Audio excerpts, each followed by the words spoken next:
The bloodthirsty warmongers for profit. The United States are the world's terrorists. It's not Al Qaeda. It's not Al Nusra. It's not anybody except the United States. So let me, Craig, would you like, what would you like to say about this RAND document?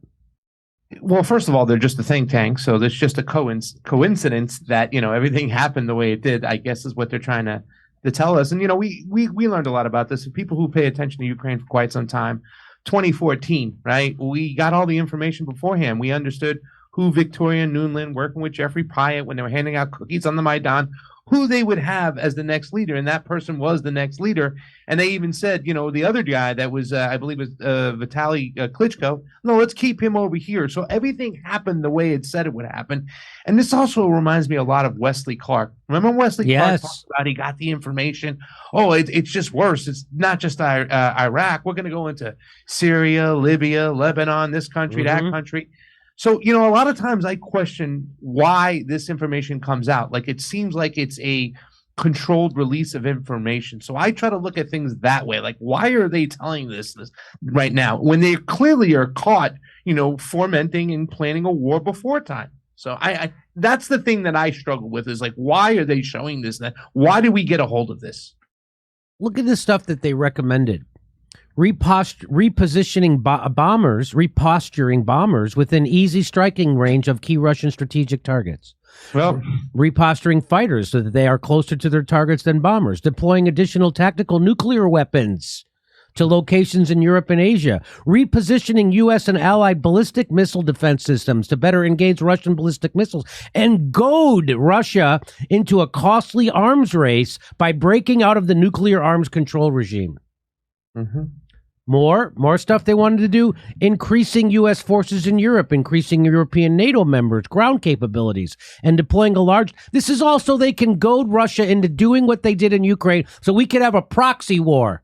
So we could beat them, so then we can then institute economic sanctions, and we could have them, we could beat them economically. That's all. So we can sell more liquefied natural gas to Europe. We're the terrorists. Most of the options discussed, including those listed here, are in some sense escalatory, and most would likely prompt some Russian counter-escalation. That's what they want. Thus, besides the specific risks associated with each option, there is additional risk attached to a generally intensified, you mean like a fucking war?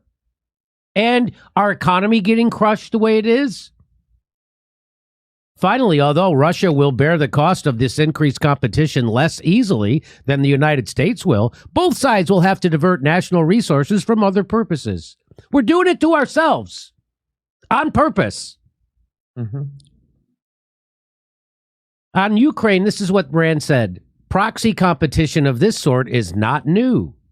The renewal of such maneuvering marks a return to a form of geopolitical competition that some analysts argue took a brief hiatus after the end of the Cold War, when the United States was left as the lone superpower and the ideology of liberal democracy seemed to reign supreme. The United States could also become more vocal in its support for NATO members for Ukraine. It's every fucking thing they've said in this paper we've done. Just a coincidence, Jimmy. Craig, an increase in U.S. security assistance to Ukraine would likely lead to a commensurate increase in both Russian aid to the separatists and Russian military forces in Ukraine, thus sustaining the conflict at a somewhat higher level of intensity.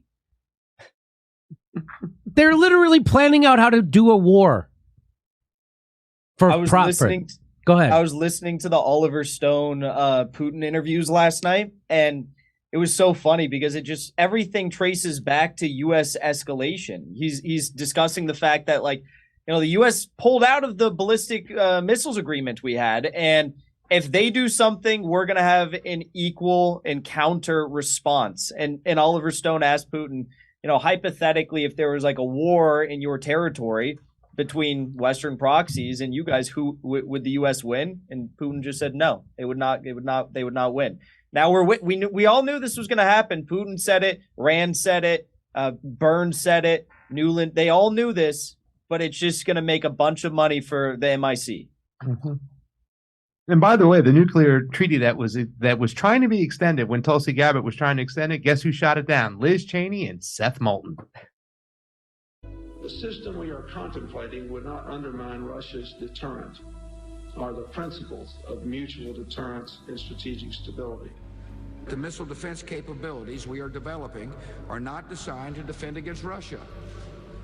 Just as the new NATO we are building is not designed to defend against Russia. The Cold War is over. Russia is not our enemy. Okay, so no rules, new rules. American rules. Для нас здесь две угрозы для России. Первое – это то, что размещение этих антипротиворакет в непосредственной близости от наших границ в восточноевропейских странах. И вторая угроза заключается в том, что пусковые установки этих антиракет в считанные минуты, за несколько часов, могут быть переоборудованы для постановки там ударных комплексов ракетных. Да, а теперь смотрите, значит, в Восточной Европе будут установлены